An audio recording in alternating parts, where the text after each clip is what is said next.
کے طور پر ملنے والی ویڈیو کا ناجائز استعمال کیا گیا۔ نہ صرف اس عورت کی پرائیویسی کو خراب کیا گیا بلکہ دوسری طرف اپنے جو سکور سیٹل کرنے تھے سیاسی مخالفین کے ساتھ بھی اور جو چیئرمین نیب کو بھی اپنی انگلیوں پہ نچانا تھا اس کے لیے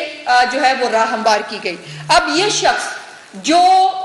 نہ کسی عورت کی پرائیویسی کا لحاظ کر سکتا ہے نہ کسی کو انصاف دے سکتا ہے بلکہ دوسری طرف اپنے لیے اپنی کرتوتوں پہ جو ہے وہ پردہ ڈالنے کے لیے کسی کو استعمال کرتا ہے، وہ کس حد تک جائے گا اس کا آپ دیکھ سکتے ہیں۔ جیسے میں نے کہا کہ عمران خان کو اداروں کو استعمال کرنے کی عادت ہے، جو انہوں نے بشیر میمن کے ذریعے جو ہے وہ ایف آئی اے کو استعمال کرنے کی کوشش کی، اس کے بعد انہوں نے عدلیہ میں شوکت صدیقی صاحب آپ کے سامنے ہیں جو بتا چکے ہیں کہ کیسے عدلیہ سے فیصلے لینے کی کوشش کی گئی، اور پھر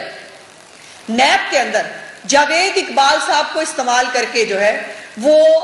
ان تمام سیاسی مخالفین اور خاص طور پر پی ایم ایل این کی لیڈرشپ جو ہے اس کے لیے جو ہے وہ کیسز بنائے گئے، اور اداروں کا استعمال کرتے کرتے عمران خان صاحب جو ہیں وہ ایک گندی اور گھٹیا طریقہ کار جو ان کی پالیٹکس کا ہے کہ ان کو عورتوں کا استعمال کرنا ہوتا ہے۔ پیسہ چاہیے ہوتا تھا تو پھر ایک خاتون، اس کے بعد جب کنٹینر پہ تھے میڈیا کی سرپرستی چاہیے تھی پھر ایک خاتون، اور اب جب ان کو یہ لگا کہ اب ان کو روحانیت اور تویز گنڈوں کے سر پر پرائم منسٹر بنایا جائے گا تو پھر انہوں نے ایک خاتون کا استعمال کیا، اور یہ خاتون